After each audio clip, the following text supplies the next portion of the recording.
nous ne faisons que nous croiser. Et vous savez pourquoi on se croise? Parce que nos intérêts se croisent, surtout quand il est question de la culture.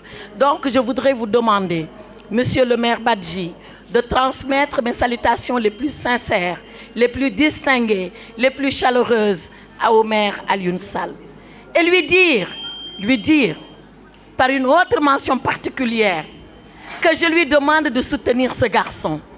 Je sais, il va faire 100 CD qu'il va prendre pour lui. Ah, la commune de Podor va faire un peu plus, même si elle n'a pas les moyens de la commune de Guédiawaye. Parce que je ne peux pas accepter ici, sur le territoire d'Alioune Sall, que je sois quand même battue, même si c'est mon frère. Alors, la mairie de Podor fera 150 CD pour commencer. Inch'Allah.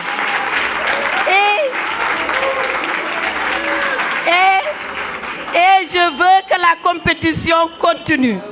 C'est un départ pour vous, c'est un départ pour moi, et que le meilleur gagne et Ada sera le gagnant.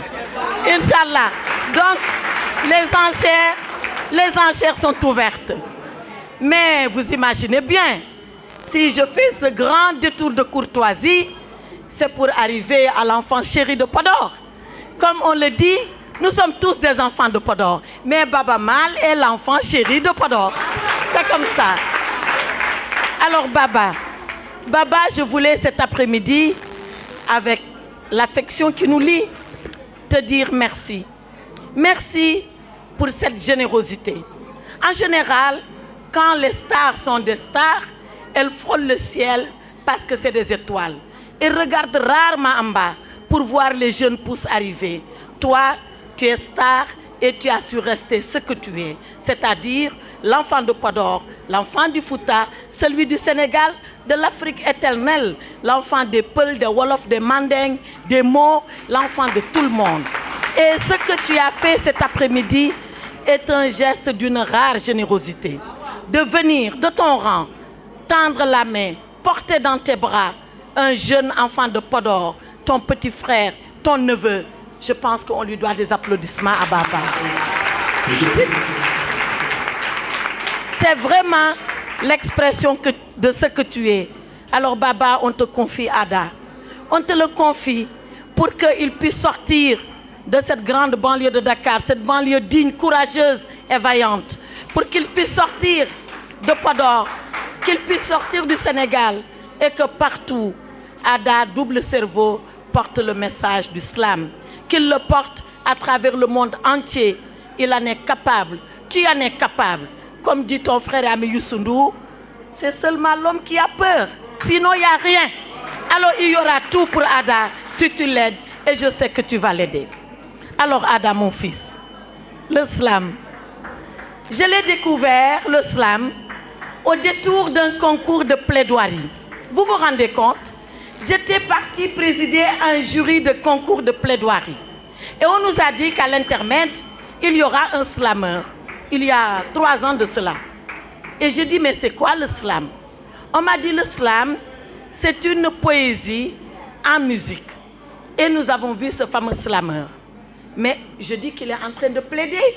Moi, j'aurais bien aimé pouvoir plaider comme les slameurs font le slam. Ma plaidoirie viendrait avec une valeur ajoutée. J'ai été émerveillée par la douceur de ses mots, par le rythme de ses paroles, par la chanson qui s'écoule, par les mots. J'ai trouvé cela fantastique. C'est à la fois de l'art, c'est de la culture, c'est du talent, c'est de l'expression. Eh bien, c'est tout dans un grand tout. Alors, je ne savais pas, en découvrant le slam, que mon fils était déjà un slameur. Et un jour, bien avant cette cérémonie, il m'a trouvé à Podor, dans le salon. Il m'a dit, maman, je viens t'apporter mon recueil de slam. Nous l'avons lu ensemble. Nous l'avons commenté ensemble. J'ai été émue aux larmes.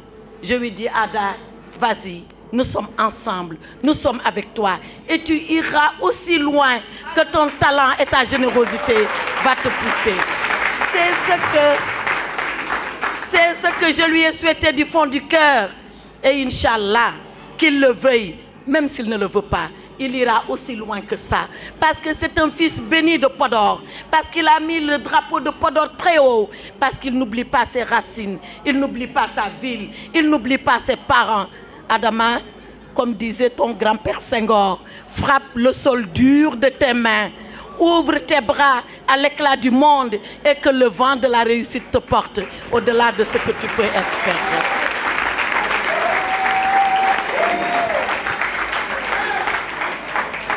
Aywa bandiraɓe ko onon jarlo onon jaafo kaadi fof ko weltare tawde ɗo o ɓiɗɗo moƴƴo duwnaɗo ene waɗa ko waɗata ko weeɓani kono noon alama Allah tawino ɗano fiɗi ɗum rokki ɗum teddungal de kala keɓɗe teddungal ka dariɗo e nangue ha ɓuuɓiri tawma hen ɗum noon Adama ka cukalel tuksel aɗa ndi hunduko adunu a fuɗɗima ko tiiɗi a fuɗɗima ko satti kono noon yo Allah wallu teno wonde duwawuji amen minen fof kadi sa ƴetti hoore ma a waddi hen needi ma e gandal ma e mbawko ma a ari a wiya aɗa woni ɓuuɓiri baaba a sakkima lekki mawki ma ɓuuɓiri makko tindini ma ɓuuɓiri makko suusni ma ɓuuɓiri makko jangini ha jettoɗa ɗo Allah fotma ɗo yettindi andu hande ala ka adda men so wona widema wonde amin belti Adama ala ka adda men so wona widema amin duwnoma Adama ala ka adda men so wona widema yo Allah jaggorane Adama ay Podor ɗo jeyɗa ɗo ɗa meeɗa ɗo yejjidde aɗa siftoro kala saaha aɗa yiiɗi artude hen kala saaha inchallah ko ndin leydi ngon maaye ndun lewru ngal lewlewal eɗen koode ko ɗum bambatma ha jettoɗa jettuɗa allahumma salli ala sayyidina.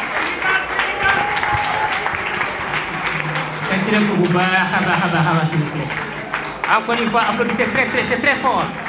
C'est très fort. Juste pour dire, Michel Ménage bienvenue. Parce que Baba est une star planétaire. C'est aussi une référence. Parce que ce n'est pas pour rien que j'ai fait un titre sur Baba. J'ai été inspiré par mon ami Alassane Diop qui, un jour, m'a demandé tout simplement de faire un titre sur Baba car le Dental UCAD devait tout simplement organiser une journée pour honorer El Hadj Baba Mal. Ce qu'il a fait pour la langue peul, ce qu'il a fait pour la culture peul, raison pour laquelle j'ai écrit un titre sur El Hadj Baba Mal. J'ai aussi écrit un titre sur Podor, ma ville natale. J'ai décrit Podor. J'ai été inspiré par ce monsieur Alassane Diop que je remercie de passage. Je remercie Dental UCAD. Je remercie aussi AMEP, représenté ici par Madiké. Donc pour dire que tout simplement tous ces étudiants ont été formidables et tous m'ont soutenu. Donc pour le dire, le sac à mou, c'est votre sac à mou. Essayez de décortiquer surtout le message qui est dans ce sac à mou pour dire que l'islam, c'est un genre qui vient juste de naître et qui peut nous amener loin. Car au moment où je parle, à l'heure où je vous parle, l'école est en crise. Je pense que l'islam pourrait être tout simplement un remède pour l'école. Car les thèmes développés, c'est des thèmes éducatifs. Les thèmes développés aussi, c'est des thèmes qui conscientisent. Je vous tout simplement demande de s'approprier de ce genre musical qui peut tout simplement aider nos enfants, aider surtout l'Afrique, aider aussi tout simplement le Sénégal. Donc c'était juste encore des mots que j'avais à ajouter. Je vous remercie. Merci. Merci Adji. Ada andi bela andi jinnaɓe men enen gandi ko woni ko hakkude mabɓe kono Podor naaɓe enen gandi ko foti wonde ko hakkude Podor naaɓe e Podor naaɓe Allah no walli en noon eɗen ndeemi ɗum wona an wona min ko Allah reneni en ɗum inchallah rabbi mine ma en ɗoften sukaɓe ha kala ko Podor sohli e ɓamtare mbaɗen ɗum Podor naaɓe mbawa yejjitade jaara hen Donc je disais que je remercie Adama, surtout. Je remercie Adama parce que Adama daf ñu may wune.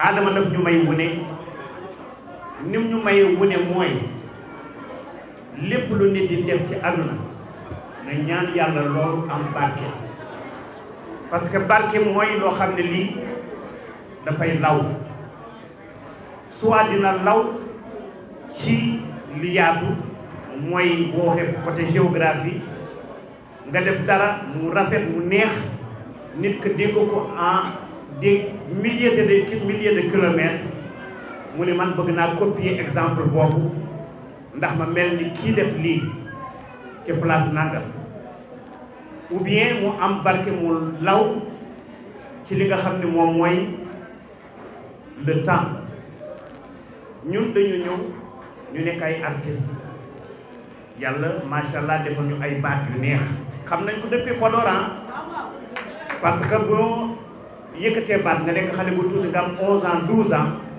mag ñëpp bàyyi lu ñu doon def geesu toog di la déglu war nga xam ne am na lu nekk ci yow mais baat bu neex bi rek doyul dafa am loo xam ne dañu ubbi suñuy nopp di ko déglu ci mag ñi fekk fi ay Samba Diop leele fekk fi plus tard ñoom Birom Ndiaye Fadal Aysata ba Samba Dié Sall ak ñeneen ñëw ñu jàng si ñoom ne lii ñoom seen génération la mais ñun naka la ñuy def ba marqué suñu génération bi ma ñëwee ba dugg Lasli Fouta man ak Mansour Seck ak Mbassou Niang dañu toog ñu demander indisponibilité waa Lasli Fouta ne foofu troupe théâtrale la loolu bàyyi nañ ko Podor parce que Podor a gagné à plus de 3 reprises les médailles d'or de la semaine de la jeunesse buya mii fekk na bokk na ci artistes yi ici au théâtre national Daniel Sorano il y avait que Podor et Louga donc Podor c'est une référence culturelle donc ñun dañu ñëw ñu ne waa Lasli Fouta nous sommes des chanteurs nous voulons révolutionner la musique pulaar dañu déglu rajo on écoute à la radio on entend de la musique européenne les Johnny Hallyday, les Françoise Hardy et tant d'autres. Et parfois c'est la musique américaine, c'est James Brown, c'est Wilson Pickett, c'est Otis Redding, c'est Aretha Franklin. Mais pourquoi pas la musique pulaar? J'étais au conservatoire, je me suis dit qu'il y a un travail à faire dans la musique pulaar. D'abord, il faut l'écrire. D'abord, il faut faire des recherches. Mansour Seck et moi, nous avons fait plus de 300 villages en Afrique de l'Ouest. Pendant 2 ans d'aventure, nous étions partis à la découverte de l'Afrique, recueillir des informations sur le plan culturel. On a recueilli tellement de chansons, tellement de mélodies, tellement d'histoires, que jusqu'à présent, quand je veux faire un album, je retourne dans mon grenier et je sors une chanson et ça devient tout à fait neuf. Alors, vous voyez, nous nous sommes dit qu'il fallait amener une touche nouvelle. Mais moi je dis que la musique que nous avons donnée au reste du monde a fait le tour du monde, a fait ses preuves, et je suis conscient que la relève ne pourra venir que des jeunes artistes comme Adama, comme nous l'avons dit. C'est des artistes foncièrement africains qui croient en eux, qui aiment leur territoire, leurs origines. C'est des artistes qui, en plus, sont des intellectuels et qui peuvent déceler ce qui se fait à l'extérieur et ce qui se fait ici, chez nous, et faire la différence et amener la touche qui pourra compétir avec les autres. C'est des artistes qui sont modernes et qui veulent amener l'Afrique dans un espace très moderne, parce que c'est ça le défi du millénaire. Faire de telle sorte que l'Afrique puisse représenter dignement sa place dans le concert des nations. Et ça, il faut mettre la culture en avant. La politique, le développement, l'économie, tout cela, ce tawi est milliards de years. Aïssata, je voudrais vous interpeller et être notre porte-parole chez Aliou Sall, que j'apprécie beaucoup, bien seulement de parler avec lui. Il connaît ses origines, il en est très fier, et c'est avec Amadou Lamp de leur dire que nous leur demandons de grâce, ils l'ont toujours fait, et de continuer à donner à la culture sa place quand il s'agit de prendre certaines décisions. Il y a certaines choses, certaines revendications, certains plaidoyers, certaines informations. On est en Afrique, on est dans le monde, ne peut passer d'abord que par la culture. Donc la culture est très très importante. Adama Adjaram de Pandam. Mais je vais être très très très concret avec Adama. Ce garçon, Inch'Allah Rabbi, soyez là, je vais l'encadrer. Ce garçon, soyez je vais ouvrir toutes les portes qui sont ouvertes parce que nag wala yàlla def ne ay teraanga dañ koy nangu nga xam yàlla defal na ma ay teraanga. Je suis dans une très grande maison de disques. J'ai été coopté par l'un des meilleurs investisseurs dans la musique, en l'occurrence Chris Blackwell ci télé laay woo xam naa day dem internet donc xam naa li may wax.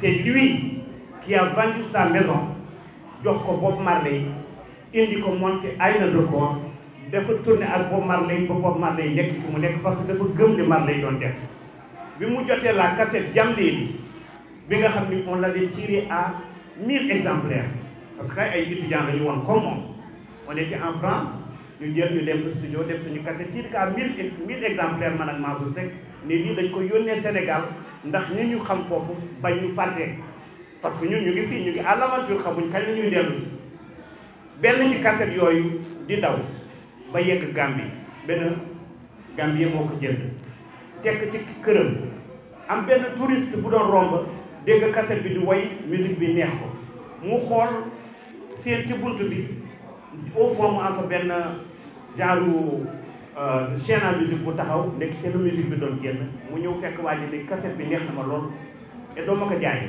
waa ji xam ni kii touriste la bu jaay ko ay junni la ko jaayee touriste bi dem yóbbu cassette boobu muy daanu ci loxo kenn ku ñuy wax Ian bu nekk bu xam ne moo yoroon maison de disque Stern en Angleterre Colin Bark bii cassette bi di daw Stern ñoom ñu jël fekk si mbasu waxataan ak moom ne dañ ko bëgg a duplier defaat un peu plus de 1000 cassettes ci yeneen duplication yooyu ñoo tombé ci loxo Chris Blackwell ba mu ni bëgg naa signer avec ce garçon. Donc nous, quand on a enregistré Jamléli comme lui, il a enregistré Sac Amour, on ne savait pas que dina expliquer la force de l'art. Donc Chris Blackwell boobu ubbil ma buntu maa ngi ci maison de disque am j'ai mon label dedans, j'ai mes partenaires, j'ai mes agents te Inch'Allah rabbi dinaa jël produit bi ak moom ma présenté ko ñooñu ñu ubbil ko buntu boobu.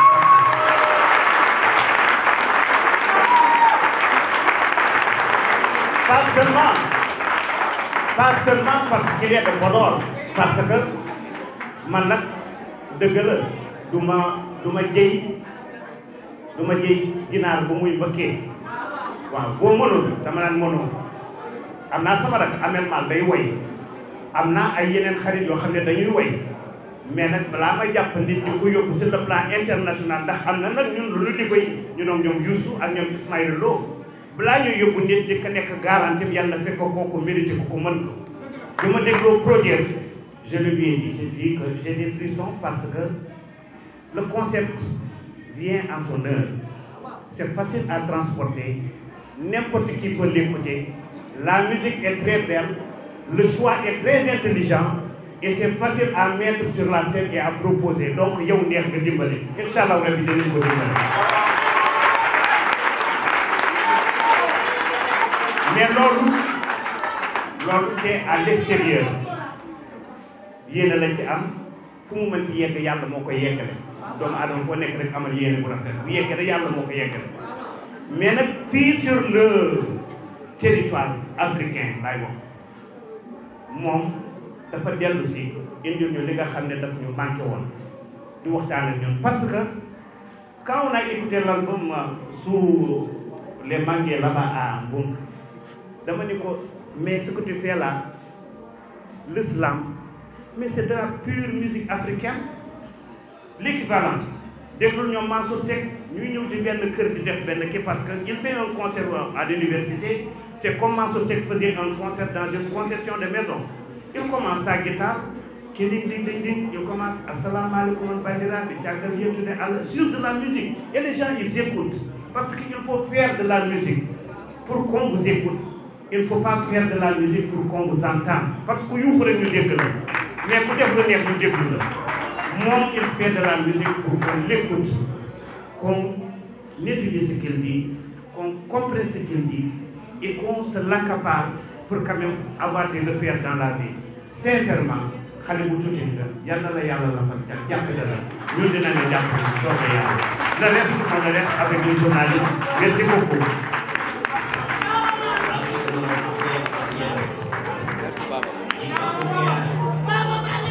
Merci. Donc,